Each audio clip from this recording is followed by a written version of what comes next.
Très bien. Bonjour à tous. Il est 14 heures. Nous allons pouvoir commencer cette table ronde. Merci à tous pour votre présence. Je vous rappelle que c'est donc une table ronde qui est dédiée aux impacts et aux enseignements de la crise du Covid-19 sur le transport de marchandises. Je suis Constance Lofay, je suis directrice démonstration sur les territoires chez Cara. Donc, en quelques mots, j'accompagne les projets de mobilité des territoires ainsi que les projets d'expérimentation des adhérents de Cara. Et donc, j'animerai cette table ronde aujourd'hui. Quelques règles avant de commencer. Merci de bien penser à mettre vos micros en mute et de vous manifester via le chat si vous avez une question. Nous aurons un temps d'échange de questions-réponses en fin de table ronde. Au-delà de mettre votre micro en muet pour les participants qui ne sont donc pas directement intervenants, je vais vous demander de couper vos caméras. Je vois un certain Laurent notamment qui a sa caméra allumée. Si vous pouvez l'éteindre, ça nous faciliterait les choses pour l'enregistrement des intervenants. Je vous remercie. Avant de commencer, quelques mots sur cet événement. Donc, comme vous le savez, c'est une table ronde qui s'inscrit dans le cadre d'une journée plus globale dédiée à la mobilité en temps de crise. L'ambition de cette journée qui est organisée par Cara, pôle de compétitivité, est de croiser les retours d'expérience du réseau, de partager les bonnes pratiques en temps de crise, bref, de capitaliser finalement sur les différents enseignements de la crise, mais aussi d'aller plus loin, d'imaginer l'avenir et d'aborder les perspectives de sécurisation finalement, de résilience des activités de transport. Les deux tables rondes de l'après-midi sont donc dédiées au transport de marchandises et pour inaugurer cette session, nous avons l'honneur d'accueillir Madame Idrac, présidente de France Logistique. Madame Idrac, je vous laisse la parole. Merci beaucoup. Vous me connaissez pour certains d'entre vous, surtout sur la mobilité des personnes. Et comme il vient d'être dit, j'interviens aujourd'hui sur la mobilité des marchandises.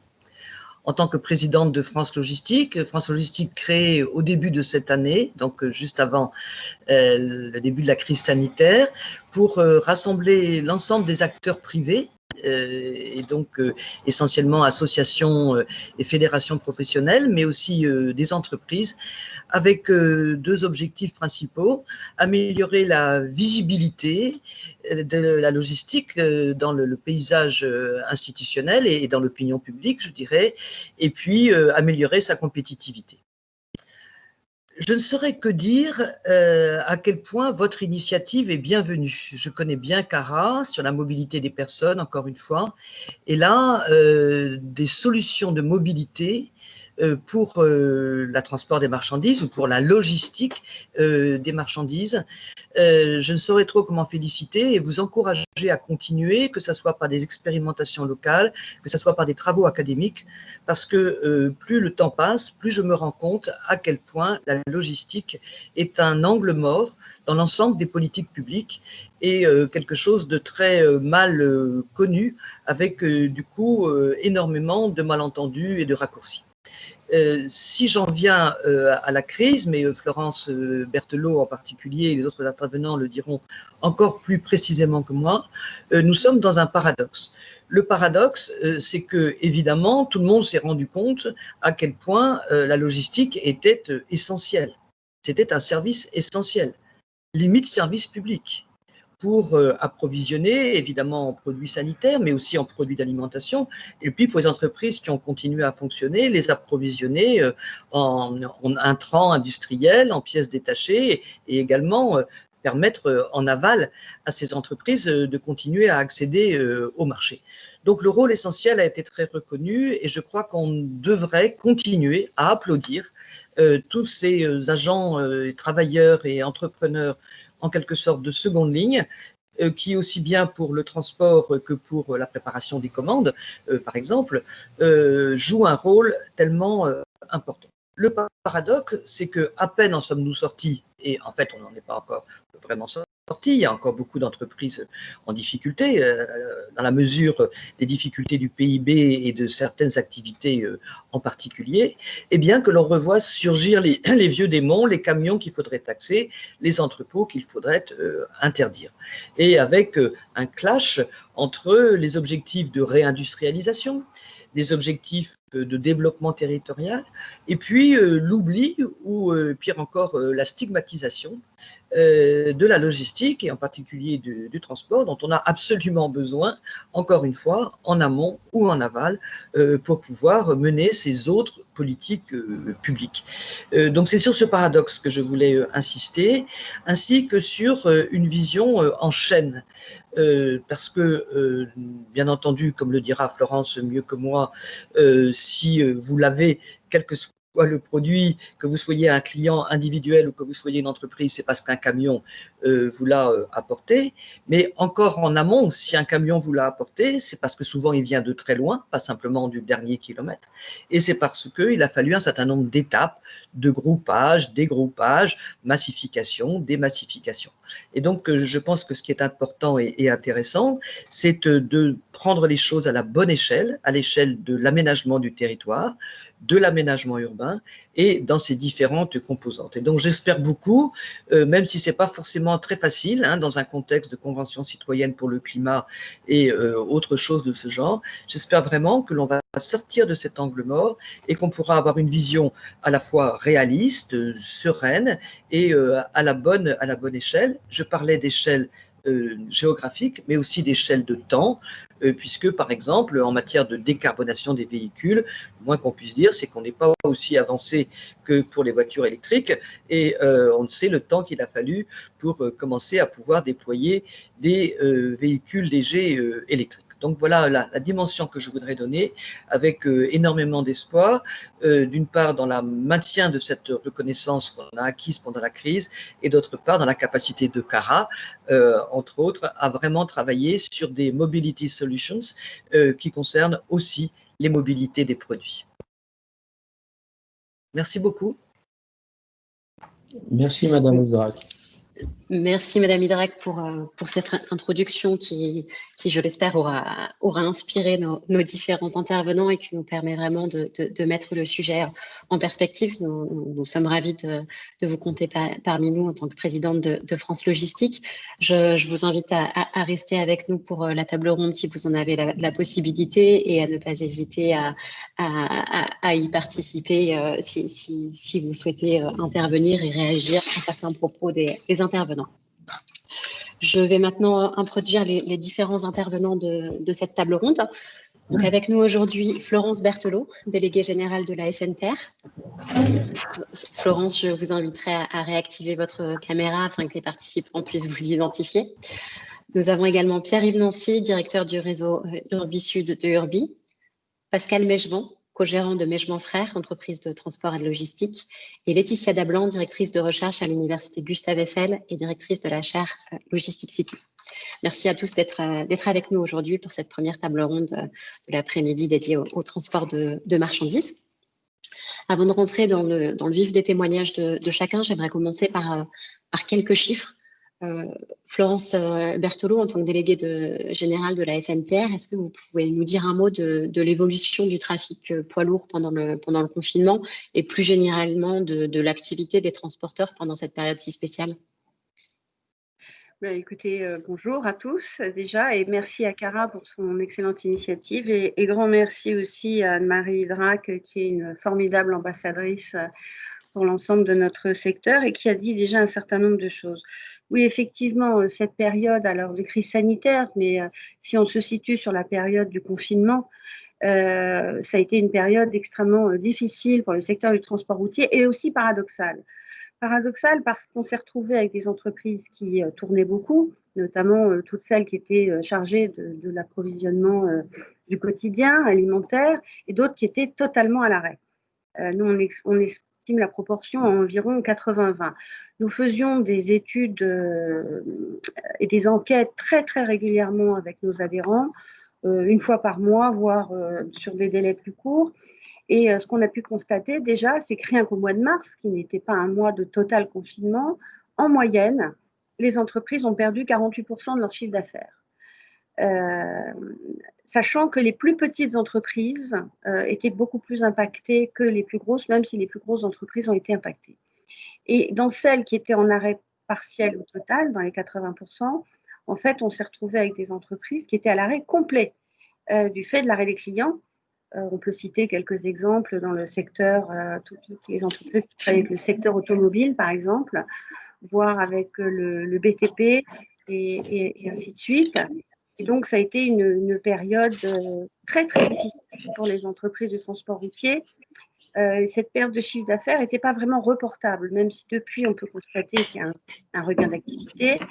On peut constater que ce qu'on a vécu pendant le confinement, et j'y reviendrai peut-être sur la désorganisation des flux, puisque en fait, on a beaucoup souffert je dirais, d'aller à plein, mais de retour à vide, de délais d'attente extrêmement longs, qui ont été extrêmement pénibles, notamment pour nos conducteurs, et une forte tension là aussi sur les prix, alors que les coûts de transport ont augmenté. Mais je pense qu'on y reviendra un tout petit peu plus tard. Donc, sans vouloir être trop longue, voilà un petit peu quelques chiffres. Ces enquêtes se poursuivent. Aujourd'hui, on a encore des entreprises qui n'ont pas totalement retrouvé le niveau d'activité d'avant-crise.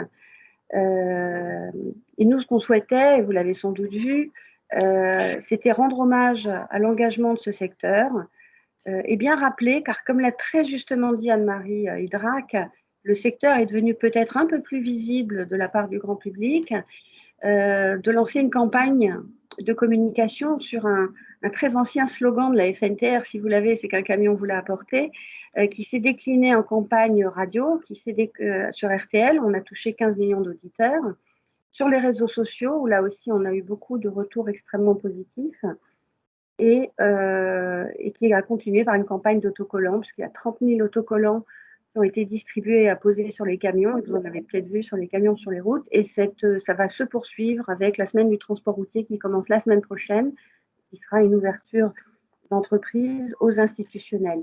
Car comme l'a dit aussi très justement Anne-Marie Drac, autant on a été visible, autant on a reçu des remerciements de tous, et c'est pas ce qu'on cherchait, mais on les a reçus, y compris de simples particuliers. Je peux vous dire qu'ici à la Fédération, on a reçu des mots extrêmement touchants. Aujourd'hui, on s'aperçoit que du côté plutôt des institutionnels et de ceux qui ont l'habitude de traiter avec nous, c'est pas tout à fait la même chose. La mémoire semble être beaucoup plus courte.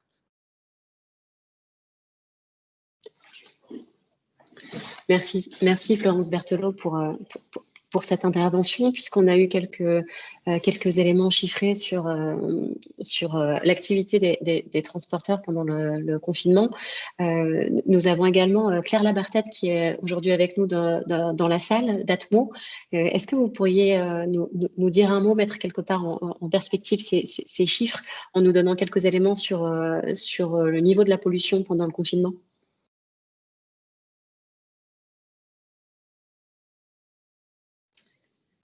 Claire, on ne vous entend pas, oui, je ne sais pas. Je viens de le constater en fait. Je l'avais débloqué sur l'application, mais ça ne fonctionnait pas. J'étais en train de vous remercier, Constance, pour cette invitation à intervenir rapidement lors du webinaire, Cara, pour vous présenter quelques chiffres rapides sur ce que nous avons surveillé, nous, en matière de qualité de l'air, l'impact sur la qualité de l'air. Donc, Atmo Auvergne-Rhône-Alpes, c'est l'observatoire agréé de surveillance de la qualité de l'air de la région. Et à ce titre-là, on a évidemment un certain nombre d'outils qui nous permettent de surveiller, d'anticiper l'état de la qualité de l'air de la région, et notamment un important réseau de mesures de surveillance, donc des stations fixes un peu partout sur le territoire, un peu plus de 80. Et c'est à partir de ce réseau de mesures de surveillance qu'on a retiré évidemment des bilans de ce que l'on constatait avant, pendant et après le confinement. Il faut savoir que notre réseau de mesure a enregistré à peu près une chute de plus de 60% des concentrations en oxyde d'azote au niveau du réseau de stations fixes de mesure situées en proximité de trafic. Ça, ce sont des données à l'échelle régionale. Il faut savoir que les oxydes d'azote, ce sont des polluants qu'on qualifie souvent communément de polluants traceurs de la pollution liée au secteur transport routier tout confondu, puisqu'en fait, ce secteur transport routier est la principale source d'émissions de ce polluant-là, puisque c'est à peu près une 60aine de % sur l'échelle régionale. C'est notable des oxydes d'azote, surtout en situation de trafic. À noter pendant le confinement, depuis le déconfinement, on réobserve une augmentation de ces concentrations atmosphériques comparativement aux 5 dernières années. Néanmoins, ce que l'on constate aussi, c'est que ces concentrations-là Certes, elles ont augmenté, mais on n'est toujours pas dans les niveaux observés dans les 5 dernières années. Alors, pour les autres polluants que nous surveillons, hein, puisqu'il y a une multitude de polluants surveillés en polluants atmosphériques, hein, il y a également les particules de deux types, hein, particules PM10 et PM2,5, hein, qui sont classifiées selon les tailles. Et pour ces polluants, en fait, le bilan durant le confinement est un peu plus contrasté, puisque les sources d'émissions de ce type de polluants sont plus variées. Et notamment, il y a une part non négligeable, voire majeure, hein, de la source d'émissions de ce que nous appelons le secteur résidentiel tertiaire, c'est-à-dire les modes de chauffage. Or, je ne sais pas si vous vous rappelez, mais durant les toutes premières semaines de confinement, la deuxième, me semble-t-il, il y a eu des conditions météorologiques assez fraîches, assez défavorables pour le chauffage. Donc, les gens qui étaient particulièrement chez eux, hein, d'ailleurs, ont eu tendance à augmenter les températures des logements et à utiliser plus leur chauffage. Donc, on a observé, nous, sur le réseau, une augmentation des concentrations en particules sur les stations de fond périurbains. Ce qui veut dire qu'en cumul, sur toute la période de confinement, on a une situation pour les particules d'à peu près une augmentation de 2%, voilà, sur le territoire. Donc, c'est lié forcément à ces sources d'émissions qui sont différentes et aussi aux conditions météorologiques, hein, puisque, comme je le disais, ces concentrations pour les particules sont très liées aux conditions météorologiques qu'on rencontre. Voilà pour du confinement et déconfinement. Donc, depuis le déconfinement, c'est pareil, hein, sur les concentrations en particules. On retrouve un petit peu les tendances des 5 dernières années, mais quand même avec des niveaux qui restent toujours un petit peu inférieurs. Merci Claire pour ces chiffres. Pascal Mecheva, en tant que transporteur, est-ce que vous êtes étonné de ces chiffres, que ce soit ceux de la FNTR sur l'activité des transporteurs ou ceux d'Atmo sur le niveau de pollution pendant le confinement? D'abord, bonjour à toutes et à tous. Je vais rebondir d'abord tout de suite sur Atmo, là, enfin sur les chiffres communiqués par Atmo, pardon. Ils ne me surprennent pas dans le sens où, pour rappel, j'ai participé au nom de la FNTR, justement, à tous les travaux de la fameuse vallée de la mort qui s'appelle la vallée de l'Arve. Okay, et donc, du coup, tous ces chiffres-là, on les connaissait. C'est-à-dire qu'on avait clairement, à force de travailler et de reboucler les informations, on avait clairement identifié que sur les particules, la cause première était bien le chauffage et non pas le trafic routier. Donc là, c'est pas surprenant du tout pour moi. Sur la baisse des oxydes d'azote, il y a quand même une chose qui me chiffonne un petit peu, c'est qu'on est à moins 60%, et je crois même qu'en Valais, c'est même supérieur, c'est même moins 90%, alors que le trafic poids lourd n'a baissé que de 40%. Donc, soit tout d'un coup, on n'a eu que des camions ultra propres qui ont traversé le Mont Blanc, soit, comme on dit depuis des années, la cause première de cette pollution, c'est le trafic VUL, donc les particuliers, vous et moi, quand on prend notre voiture.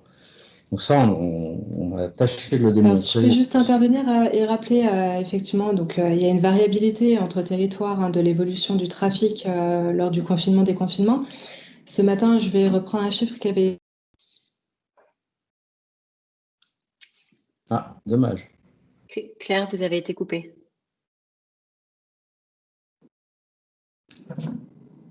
Claire, vous nous entendez? Oui, on a eu, alors c'est très étonnant et veuillez nous excuser, on a eu un souci technique, ce qui n'arrive jamais. Bon. Oui, je disais donc moins 75% qui avait été évoqué par un référent de la métropole de Lyon sur les conditions de trafic à l'échelle métropolitaine, avec, comme il le soulignait d'ailleurs, des différences aussi, ne serait-ce que sur les axes de la métropole, avec des axes, par exemple la rocade, il a évoqué la rocade, les M6, M7, etc., qui étaient potentiellement plus utilisés en cette période-là que d'autres axes. Donc il y a déjà une différence territoriale qui peut être marquée en fonction du trafic sur ces territoires. Et d'autre part, c'est vrai que les émissions de polluants atmosphériques sont liées à plusieurs facteurs. Il y a évidemment la catégorie de véhicules qui rentre en ligne de compte, évidemment, et sa norme, mais également, par exemple, son entretien, les conditions topographiques. Si vous êtes effectivement sur des conditions de pente importantes, vous allez plus consommer, donc plus émettre.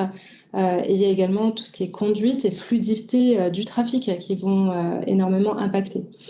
Donc, il n'y a pas uniquement le facteur type de véhicule, qui est un des facteurs majeurs, hein, on est bien d'accord, mais il y a aussi toutes les conditions de circulation qui vont faire fluctuer à la fois les émissions et du coup, derrière aussi, les concentrations en polluants.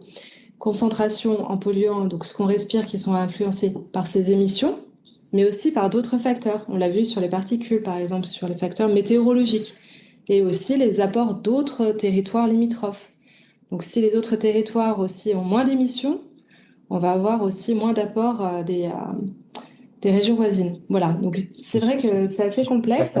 Si je puis me permettre, quand vous parlez d'apport de territoire à côté, dans le cas de la vallée de l'Arve, c'est bizarre, Genève était fermée, l'aéroport international, et on a aussi une grosse réduction de la pollution, juste soit dit en passant.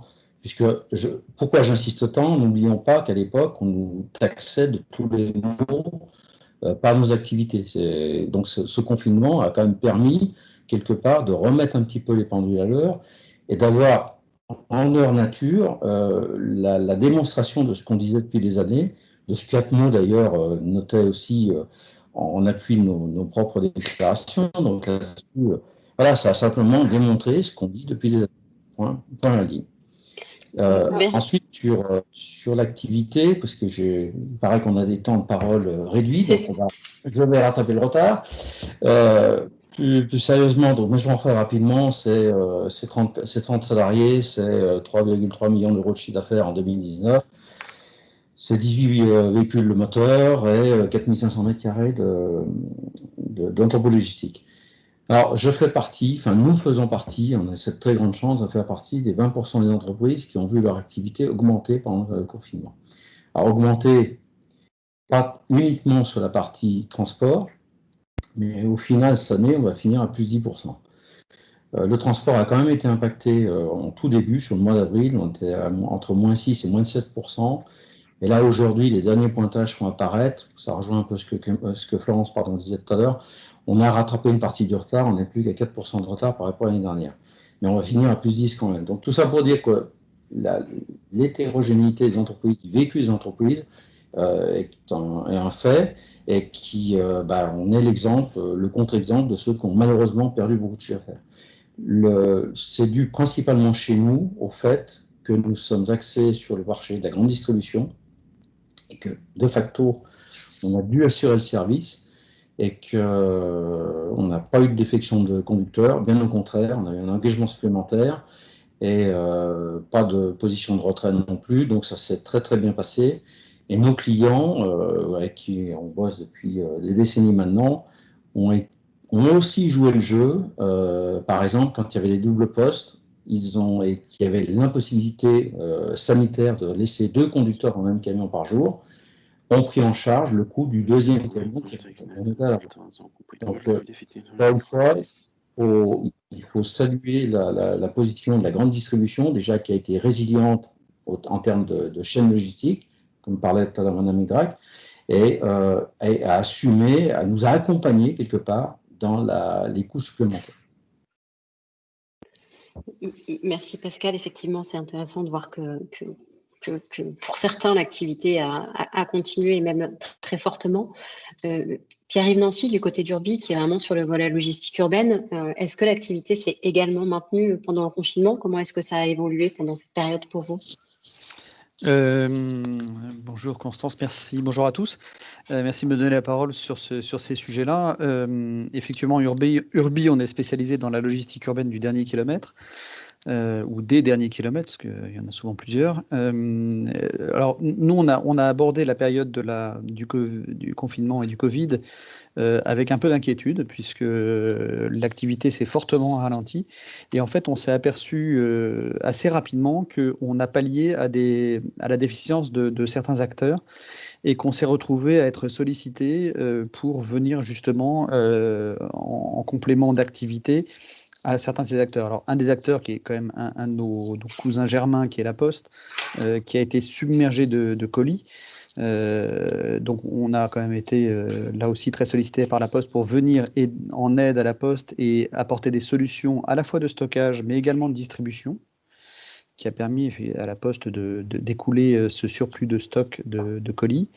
Et puis, on a également été sollicité par des sociétés, notamment des sociétés qui font de la livraison de produits frais, puisque la consommation de produits frais s'est un peu effondrée avec le... Enfin, la consommation ne s'est pas effondrée, mais en tout cas, la fréquentation des lieux de vente de ces produits a été très fortement affectée. Et il se trouve qu'on a eu des demandes, alors on a eu un exemple très particulier qui est La Ruche qui dit oui, qui nous a sollicité pour venir chercher les produits et ensuite les distribuer chez les particuliers. Donc théoriquement, notre activité première n'est pas d'aller faire du B2C, mais plutôt du B2B. Et on s'est retrouvé à faire du B2C assez spontanément.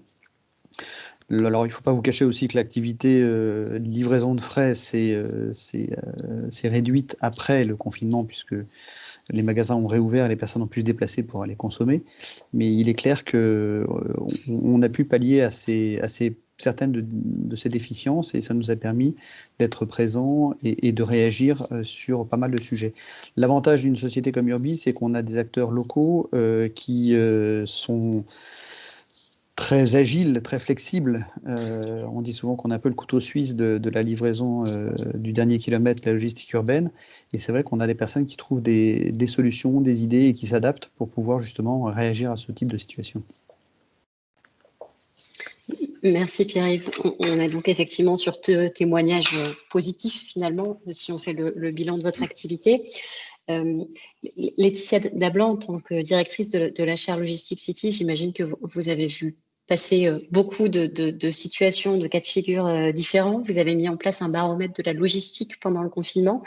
Est-ce que vous pouvez nous dire un mot de la façon dont ce baromètre a été construit et des données qu'il vous a permis de remonter ? Oui, tout à fait. Merci Constance. Bonjour à tous. Et dans le prolongement du témoignage d'Urbi, donc on a mis très vite en place, à partir du 20 mars, un baromètre. On a réussi à mobiliser un panel qui est resté stable pendant 6 semaines. Donc les 6 semaines du confinement, de 10 entreprises. Alors ça allait de l'auto-entrepreneur jusqu'au grand groupe en passant par les PME.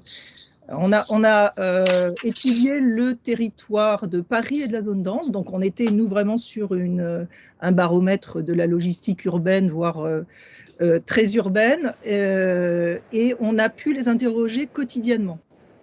Alors, ils ont vraiment très bien joué le jeu, et là, je les remercie encore une fois. C'était vraiment formidable d'avoir ces retours quotidiens ou quasi quotidiens.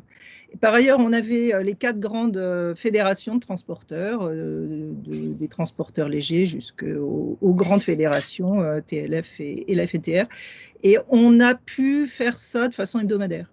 Et également, on a rajouté pas mal de discussions avec mes collègues à l'étranger. Donc, on est dans un réseau où on travaille beaucoup ensemble avec des grandes villes, l'étranger, donc en Europe, mais aussi à l'étranger plus lointain. Donc, on était très proches avec des collègues de Séoul, de New York et de Los Angeles. Donc, ça nous donnait aussi en direct une sorte de retour, moins systématique, bien sûr, que le baromètre quotidien, mais une sorte de retour et de comparaison. Donc, Paris avec ces autres grandes villes. Donc, c'était intéressant. Et on a pu publier une petite synthèse toutes les semaines de ces questions à la fois parisiennes, nationales et également avec des comparaisons internationales. Donc tout est en ligne sur le site de la chaire. Alors comme l'ont dit les autres intervenants, il y a des choses qui ont déjà été très bien dites, mais alors, nous on étudie la livraison en ville, il faut d'abord remarquer que la livraison en ville, elle s'est faite. Donc, il y a eu livraison, il y a eu approvisionnement. Donc, il n'y a pas eu de rupture d'approvisionnement, comme on a pu le voir dans certains films de science-fiction des années précédentes qui évoquaient des pandémies éventuelles, mais avec des ruptures d'approvisionnement. Là, il n'y a pas eu, on a tous été livrés. Alors, les Parisiens ont peut-être été livrés au départ, pour tout ce qui concerne la commande en ligne, un petit peu moins bien que les personnes des grandes villes asiatiques, donc Tokyo, Séoul, les villes chinoises. En revanche, on était mieux livrés que les New-Yorkais en termes d'organisation des commandes. Enfin bon, c'est un petit clin d'œil. Donc, on a tous été livrés. En revanche, pour les entreprises elles-mêmes, évidemment, la grande question du confinement, ça a été la variabilité des commandes. Donc, outre ce qu'a dit Madame Berthelot, c'est également cette question de la variabilité presque au jour le jour des commandes. Donc, l'impossibilité de prévoir, surtout au début. Puis il y a aussi eu des petites choses techniques qui ont obligé à une réorganisation des entreprises, par exemple la fermeture des points relais. Puisque les Français, vous le savez, sont très très friands de points relais, beaucoup plus que dans les autres pays. Et là, il a fallu, en quelque sorte, revenir à une livraison à domicile en main propre. que des organisations de logistique urbaine avaient et heureusement pour elles, parce que c'est plus optimisé, elles avaient un petit peu oublié. Voilà, donc mais ces réorganisations ont été faites très très vite. Globalement, il y a eu évidemment des commandes du B2B sur la grande distribution, du B2C qui a énormément augmenté. Mais je dirais que, et là j'ai les chiffres de la fin de période, disons, de la fin du confinement, et ça se confirme aujourd'hui, il y a eu des classes d'âge qui ont fait du B2C alors qu'elles n'en faisaient pas, et l'alimentaire, globalement, en B2C a beaucoup augmenté, mais globalement, Paris c'est moins reporté sur le B2C que ce que m'ont rapporté mes collègues à l'étranger. Donc, je pense que ce rôle des supermarchés urbains, qui sont très, très présents hein, dans nos grandes villes françaises, a également été très important hein, pour continuer à un approvisionnement de proximité et pas seulement sur l'alimentaire. Donc ça, c'était une spécificité, je dirais, des Parisiens et des grands Parisiens par rapport aux New-Yorkais ou aux Coréens urbains. On a été très frappé également par un grand nombre d'initiatives de réorganisation des chaînes de façon très rapide, avec des nouvelles initiatives pour livrer à domicile pour des entreprises qui ne le faisaient pas auparavant. On a vu l'exemple d'Urbi, il y en a plein d'autres, notamment la pharmacie qui s'est beaucoup réorientée vers la livraison à domicile. Alors, ce sont des niches, hein, mais il faut le remarquer. Rungis qui s'est mis à livrer à domicile, etc. Et puis des entreprises qui ont changé de secteur. Globalement très vite. Le secteur de la livraison instantanée, donc les livraisons de repas, pas seulement de repas, hein, de colis, mais de façon très très rapide, les nouvelles courses urbaines avec les auto-entrepreneurs, a au départ perdu la clientèle. Il y avait moins de touristes, il y avait moins de livraisons chez les entreprises pour les repas d'entreprise. Il y avait moins de gens, tout simplement, qui vivaient à Paris. Et en fin de période, ça a retrouvé un niveau très important puisque les restaurants se sont globalement beaucoup réorientés vers la livraison à domicile. En revanche, ça beaucoup moins que mes collègues me l'ont dit pour l'étranger. Donc les New-Yorkais, les gens de Séoul ont beaucoup plus fait appel à la livraison de repas que les Parisiens, mais qui l'ont fait donc un petit peu. Donc il y a eu ce retour et cette réorientation de l'activité des restaurants. Voilà ce que je voulais vous dire pour les constats initiaux de ce baromètre. Merci Laetitia. Est-ce que le baromètre, par curiosité, vous a également permis de faire remonter des données sur les difficultés de recrutement, les difficultés à s'approvisionner en solutions sanitaires? On a également posé effectivement des questions, donc c'est pareil, c'était des questions quotidiennes sur les difficultés de recrutement. Et contrairement à ce qu'on peut penser, il y a eu effectivement des difficultés de recrutement, malgré les baisses d'activité, surtout initiales, il y a eu dans tous les secteurs, hein, que ce soit chez les auto-entrepreneurs, les intérimaires, les salariés, il y a eu des entreprises qui ont été confrontées à ces difficultés. Ces difficultés se sont globalement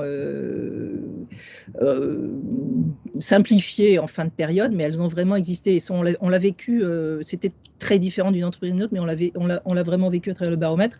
Les équipements sanitaires, pareil, c'était une question qu'on posait. On a eu, alors là, on le voyait très très nettement, notre baromètre, il était tout le temps rouge, rouge, rouge. Mais enfin, vous le savez, mais c'est les équipements en masque. C'était un gros souci, une grosse priorité pour les entreprises. Elles ont toujours eu du mal pendant toute la période pour ces équipements-là. Et puis, on posait aussi une question sur les facilités ou les difficultés d'accès au territoire. Évidemment, il y avait beaucoup moins de congestion. Vous l'avez tous remarqué, on l'a vu également avec les chiffres d'émissions atmosphériques.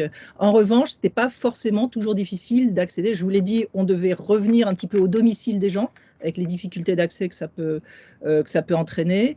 Il y avait d'autres difficultés, des exigences de livraison, avec en plus les contraintes sanitaires qui ont fait que l'accès était globalement évidemment plus facile en termes de circulation, mais en termes de livraison, de déchargement et de remise en main propre aux destinataires, ce n'était pas toujours facile pour les entreprises.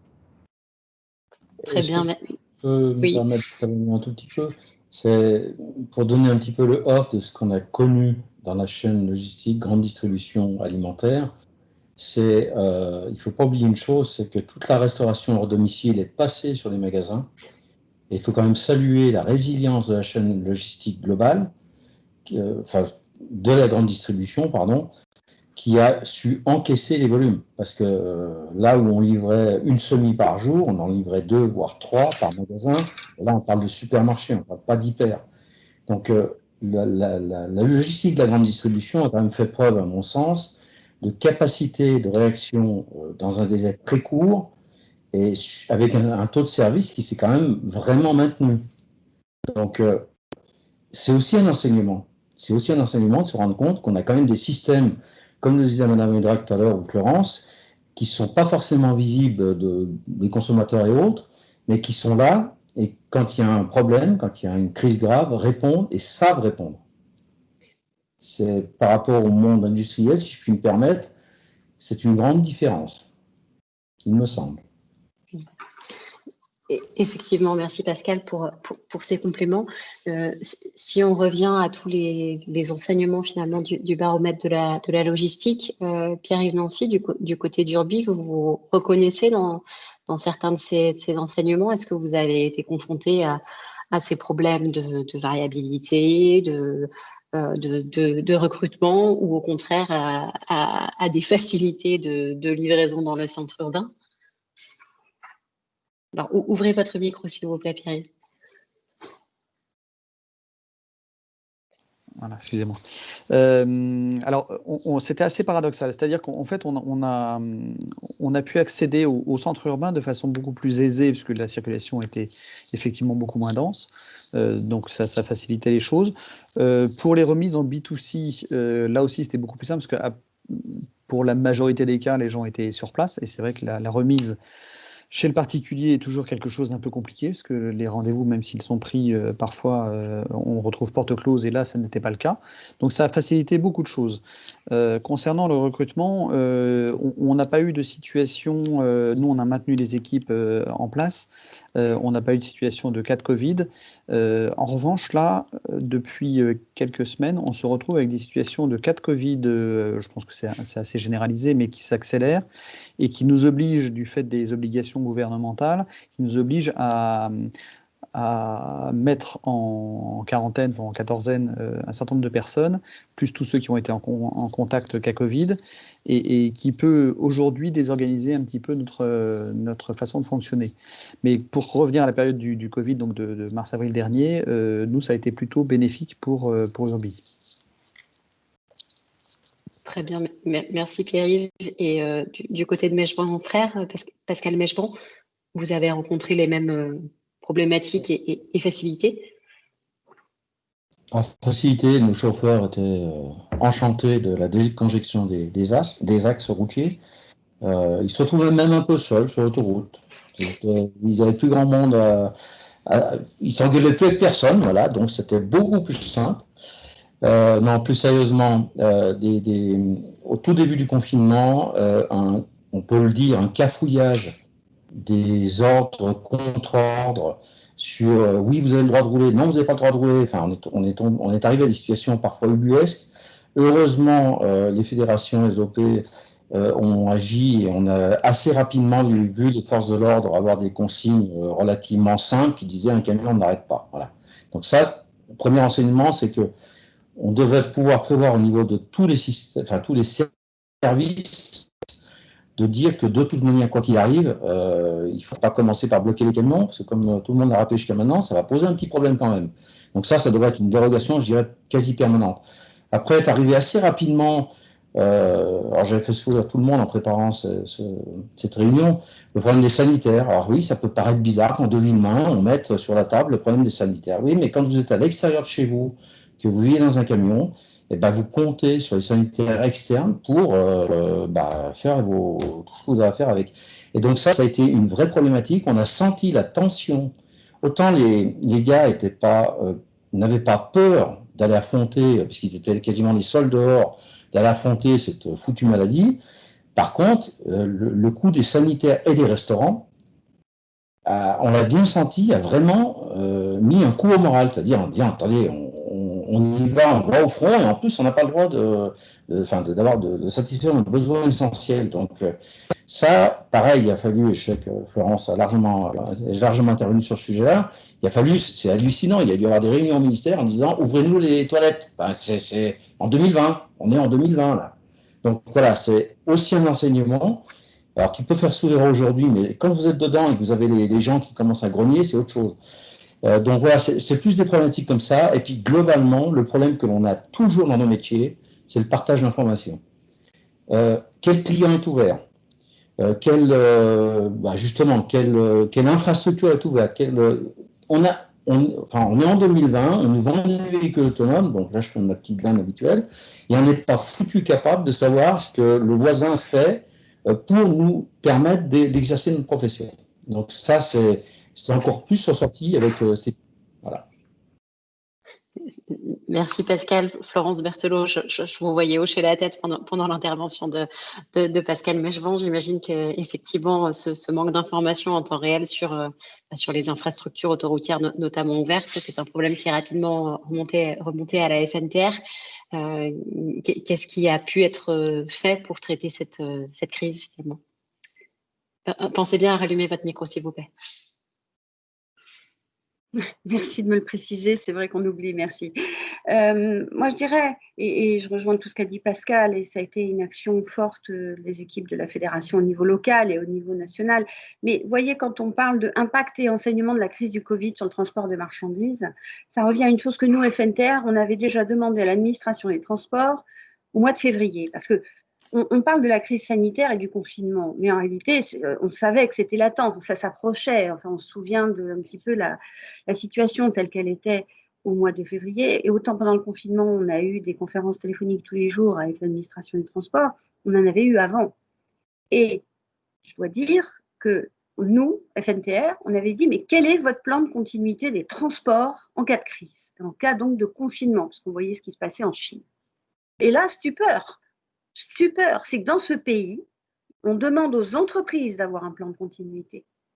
Mais pour une activité absolument incontournable et majeure en temps de crise, il n'y a pas de plan de continuité en transport de marchandises. Et ce que disait Pascal est très juste. C'est-à-dire que les premiers jours du confinement, on a eu à gérer, je dirais, dans la première matinée, des arrestations par les forces de l'ordre nous disant « vous ne transportez pas de marchandises essentielles », c'était nouveau, ça venait de sortir, vous n'avez pas la bonne attestation, je passe, etc. Mais le pire a été vraiment aussi pour nos personnels, car on oublie, le confinement il date du mardi 17 mars de mémoire, mais dès le samedi, le Premier ministre avait annoncé qu'à partir de minuit, les points de restauration allaient fermer. Mais quand il a dit ça, tout le monde a pensé aux restaurants, aux villes, etc. Mais en réalité, ça a concerné directement tout de suite les points de restauration, relais routiers et autoroutes, R2 service, etc. Et donc, non seulement on a fermé la restauration, mais tant qu'à faire, on a fermé les sanitaires, les douches, etc. Et nous, même avant le confinement, dans le week-end qui a précédé, on devait gérer les problématiques d'accueil de nos conducteurs. Et faute de plan de continuité, ça n'avait pas été imaginé. Il a fallu qu'on remonte la problématique. C'est ce qui ne devrait jamais arriver. La problématique des attestations du conducteur, en plus de l'attestation personnelle, c'était inouï. On a passé énormément trop de temps à gérer ça en début de crise confinement, à tel point que la FNTR, mais aussi les autres organisations professionnelles, devant cette situation surréaliste, on a créé, avec le hashtag On roule pour vous, un réseau de solidarité entre entreprises de transport. C'est-à-dire que faute d'avoir des aires d'accueil pour nos salariés, prendre un café, comme l'a dit Pascal, les toilettes, les douches, eh bien, les entreprises de transport ouvraient leurs portes au personnel de leurs confrères qui étaient sur la route. Et ce réseau de solidarité a réuni plus de 1000 entreprises. On avait une carte qui s'actualisait tous les jours. Finalement, cette carte a été mise sur le site Bison Futé, vous voyez, on en était. Et c'est seulement beaucoup plus tard, à partir du début avril, et 15 jours c'est long, que nos conducteurs ont pu retrouver à peu près, même si les problèmes ne sont pas tout à fait réglés, des conditions d'accueil un peu meilleures. Sachant que quand même, ils rencontraient toujours des problèmes d'accueil chez les clients. Bon, Pascal, ça a très bien fonctionné, mais il y a quand même dû y avoir un décret, puis 2 décrets pour dire que le conducteur avait accès à des points d'eau et aux sanitaires chez les clients. Vous voyez, c'est ça la France. C'est-à-dire qu'il faut un décret même pour ça. Parallèlement, nous, on a négocié avec les organisations syndicales, et je vous assure qu'on a découvert les joies de la négociation en visio et en audioconférence avec nos organisations syndicales, un protocole pour lutter contre la propagation du virus dans notre secteur, puisque nous, on avait des gens qui étaient sur le terrain. on appelle les soldats de la deuxième ligne. La première ligne, c'est les soignants, mais tout ce qui est transport routier n'était forcément pas loin derrière. Et donc, on a fait partie des premiers secteurs à publier un guide de bonnes pratiques pour rassurer nos personnels, etc. Et souvenons-nous qu'à l'époque, on courait après le gel hydroalcoolique, on courait après les masques, on a passé un temps fou à essayer de s'approvisionner et qu'on a fait ça dans des conditions. Moi, je dois dire que, puisque le thème de votre table ronde, c'est aussi ça, c'est que les transporteurs et leur personnel s'adaptent, mais que globalement, il y a un certain nombre de problèmes qu'on a dû à traiter, qu'on n'aurait jamais dû avoir à traiter, parce que l'activité du transport de marchandises est une activité majeure qui doit bénéficier globalement dans leur raisonnement politique d'un traitement particulier en temps de crise et non pas être géré au jour le jour comme on a pu le faire au début du confinement. Merci Florence Berthelot. Si on essaye justement de voir finalement comment ça s'est passé dans d'autres pays en Europe ou à l'international, Laetitia Dablan, est-ce que vous avez des éléments, un éclairage à nous apporter sur les problématiques auxquelles d'autres pays ont été confrontés pendant la crise? Est-ce que finalement on retrouve exactement les mêmes problématiques qu'en France et qu'entre guillemets on ne sait pas si mal débrouillé que ça par rapport à nos homologues, ou est-ce qu'il y a eu des problématiques très différentes et de fait la situation n'est pas comparable? Donc j'en ai déjà un petit peu parlé, hein, c'est ce que je disais tout à l'heure, le B2C c'est partout, mais peut-être beaucoup plus en Asie et également dans les villes, dans les grandes villes américaines qu'on regardait. En Amérique latine, le B2C a totalement explosé. Alors c'est une situation où il était moins... c'était une pratique beaucoup moins commune. Il a accéléré son développement, je dirais. Donc, selon les régions, on a vraiment eu un développement général vers le B2C, notamment sur l'alimentaire et notamment pour des classes d'âge, les personnes un peu plus âgées qui ne le faisaient pas auparavant. Et puis la France, probablement un petit peu moins qu'ailleurs, y compris en Europe, au Royaume-Uni, dans les pays scandinaves, en Allemagne, il y a eu plus. On s'est tourné plus vers le B2C qu'en France, mais ce que je disais tout à l'heure, c'est ce rôle, je crois, de ces équipements de proximité de la grande distribution ont beaucoup joué dans les villes françaises. Merci.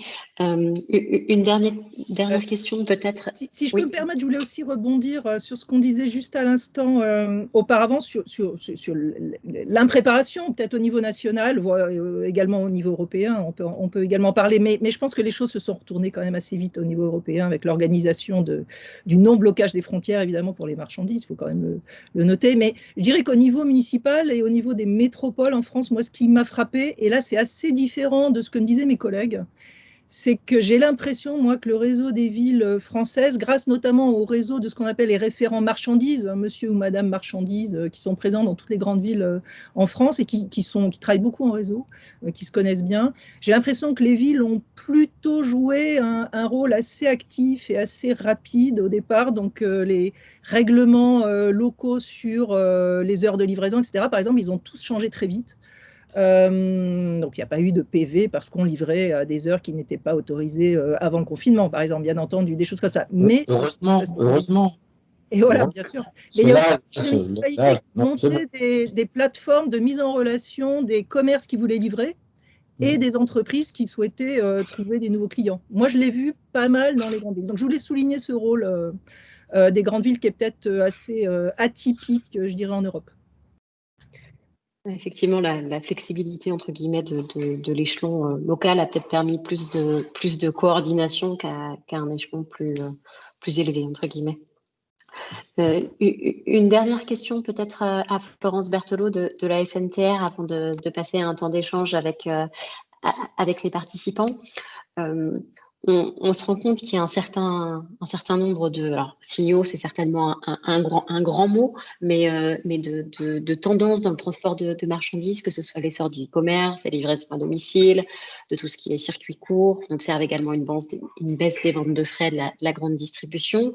Est-ce que finalement toutes ces tendances doivent laisser penser qu'il va y avoir une réorganisation du transport de marchandises dans les prochaines années? C'est une bonne question. Moi, j'aurais tendance à dire depuis le temps que je suis à la FNTR que le transport routier change tout le temps. Et s'il y a bien une grande faculté des transporteurs, outre la passion qui les anime, c'est l'adaptabilité. Et globalement, oui, la crise, ils se sont adaptés, ça a été effectivement très bien dit, mais en fait, c'est un mouvement général. Et on a plusieurs défis quand même face à nous. Alors, je ne vais pas m'attarder sur le plan de relance, on nous parle de transition énergétique, et ce n'est pas Pascal qui me dira l'inverse, vu son engagement et l'engagement de son entreprise là-dedans. Mais cette transition énergétique, elle fait partie des grands enjeux. Et déjà, ça suppose que les entreprises, encore au jour le jour, s'adaptent face à une offre constructeur qui reste pour l'instant pas forcément toujours très lisible. Et je ne parle même pas des stations d'avitaillement. Ça, c'est un sujet très complexe. Il y a tout cet aspect de transition numérique. Et puis, je pense que votre table ronde a très bien mis en avant, pour nous, ce qui est un enjeu majeur, c'est tout ce qui concerne la livraison urbaine.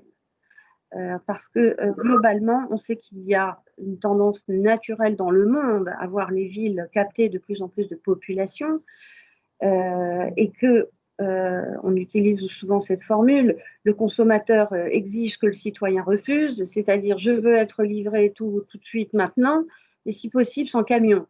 Or, nous, ce qu'on doit mettre en avant, c'est outre l'aspect qu'on peut le faire, on peut le faire avec des véhicules beaucoup plus propres et dans des conditions tout à fait acceptables aussi en termes de congestion. Mais pour nous, c'est un enjeu majeur qui va au-delà du Covid. Alors, ce que disait Laetitia Dablanc était très intéressant, hein, d'ailleurs, sur un petit peu les comportements des consommateurs.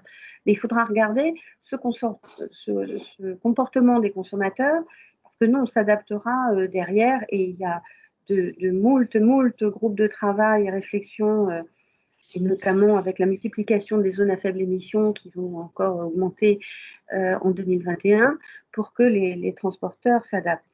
Je rajouterai un point qui nous tient à cœur, parce qu'on le voit aussi dans cette opposition des modes. Oui, on parle aujourd'hui du transport de marchandises, mais on ne parle pas forcément que du transport routier. Un transporteur routier, c'est d'abord un transporteur.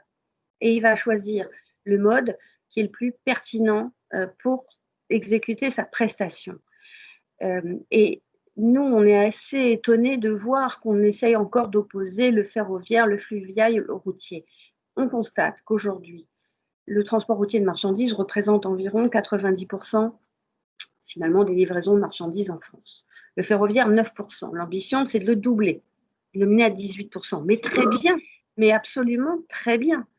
Maintenant, même si demain il passe à 18%, même si le fluvial garde sa part de marché, nous resterons un mode majoritaire à 75 ou 80%. Et tout l'enjeu, c'est de montrer qu'on peut accompagner tous ces objectifs de la COP21 de développement durable, parce qu'on aura trouvé des solutions chez nous. Et ça, je suis convaincue de l'engagement des transporteurs pour le faire. Voilà ce que je pouvais rapidement vous dire, mais il y aurait beaucoup de choses à dire sur le transport routier de marchandises et son avenir. Merci pour cet éclairage et je retiens également qu'il y a une interdépendance très forte avec, d'une part, les décisions, entre guillemets, la contrainte politique, et puis le comportement des clients, la responsabilité collective finalement, puisque nous sommes tous, nous passons tous des commandes quelque part. Acheteurs transport. Tout à fait. Nous sommes tous les premiers acheteurs transport. Et Florence, si je peux me permettre de compléter, si on nous demande de faire n'importe quoi, c'est pas de notre faute. Merci pour ces éléments. De moment, ouais, c'est ubuesque, quoi. Donc, que tout le monde se pose la question, pourquoi est-ce que je commande un transport? Que ce soit le particulier pour le B2C, le caca nerveux pour avoir son produit dans les 2 heures, ou même l'industriel qui, parce que le transport ne coûte pas cher, va déplacer une marchandise à travers toute l'Europe pour gagner quelques euros de production. C'est là, le fond du problème, il est là, il n'est pas ailleurs. Donc, travaille tous là-dessus, ça sera parfait. Merci pour ces témoignages. Je vous propose qu'on passe aux questions de la salle. Je vais passer la parole à Thomas qui a pu suivre les questions du chat et va pouvoir vous les remonter.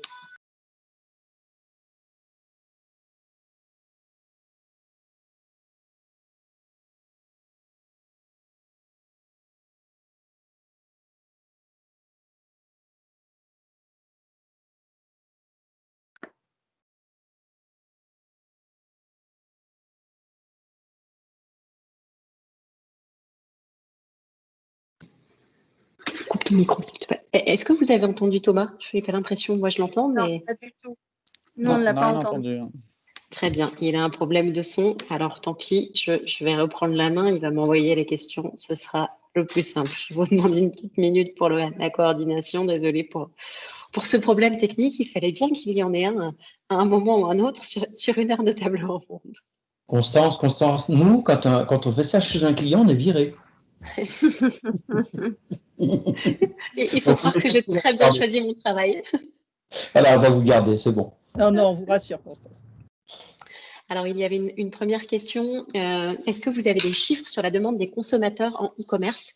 Est-ce que la livraison à domicile est restée à un niveau élevé post-confinement dans les secteurs comme l'alimentaire? Est-ce qu'on observe une baisse de la demande de livraison en point relais? Donc, c'était une demande plus spécifiquement adressée à Laetitia Dablan.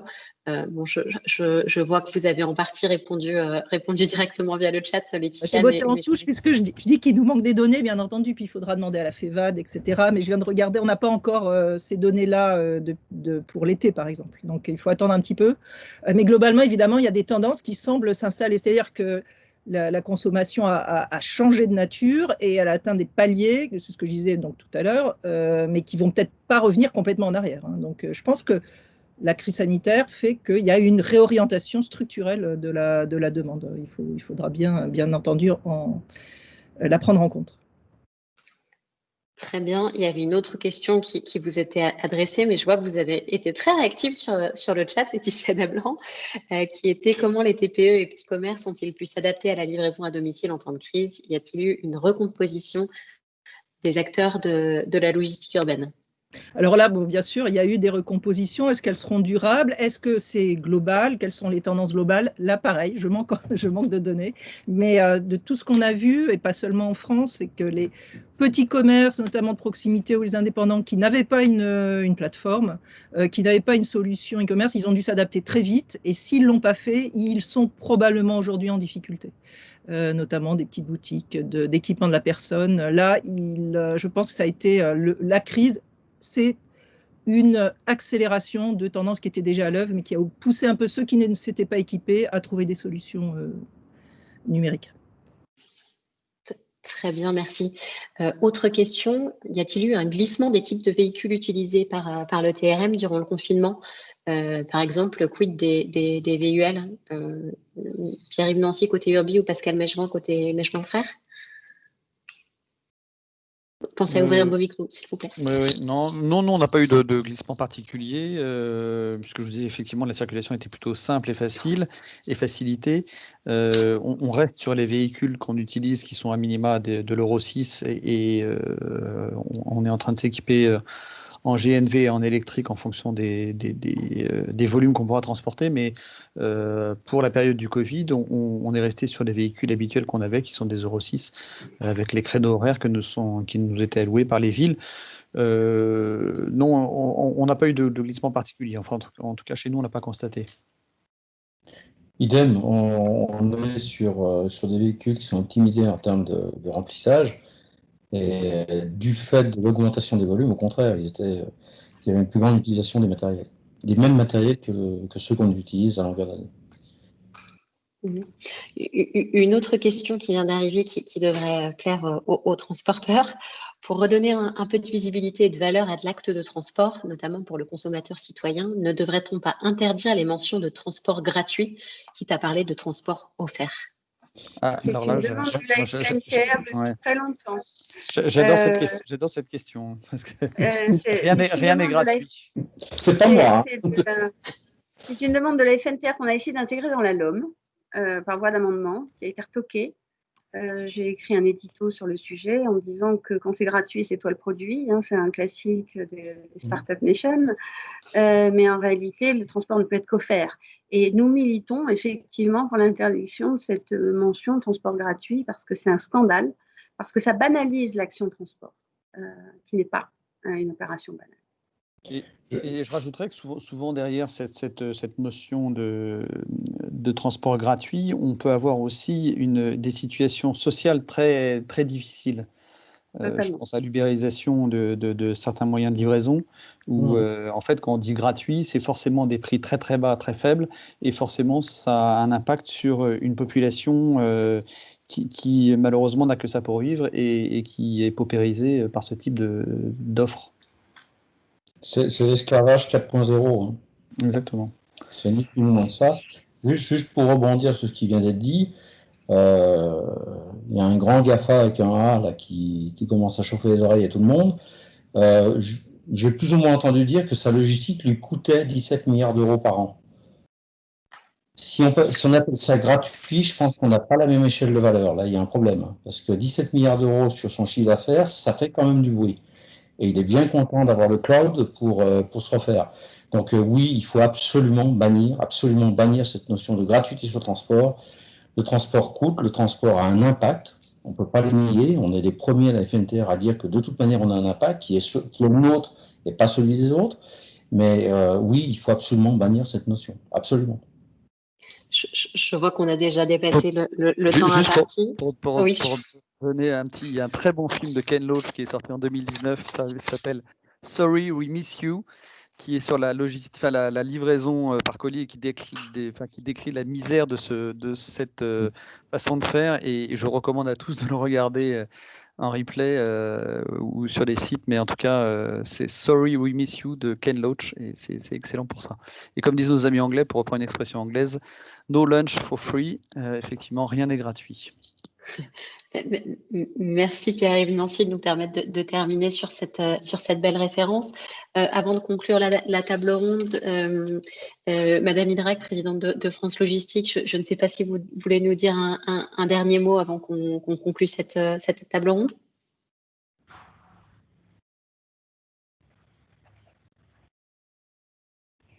Alors, je pense que nous avons perdu Madame Idrac en cours de route. Je vais vous proposer de nous arrêter là. Je remercie tous les intervenants, Florence Berthelot de la FNTR, Pierre-Yves Nancy d'Urbi, Pascal Mechebran de Mechebran Frères, Laetitia Dablan de l'Université Gustave Eiffel et puis Claire Labartette d'Atmo. Et encore une fois, Madame Idrac qui nous a fait l'honneur de sa présence pour introduire cette table ronde au titre de sa casquette de présidente de France Logistique.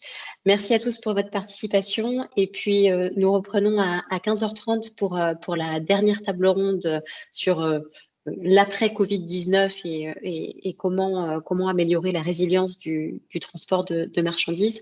Nous reprenons à 15h30 et le lien est dans le chat pour ceux qui ne l'auraient pas. Merci aussi à Constance pour l'organisation. Merci à tous. Merci.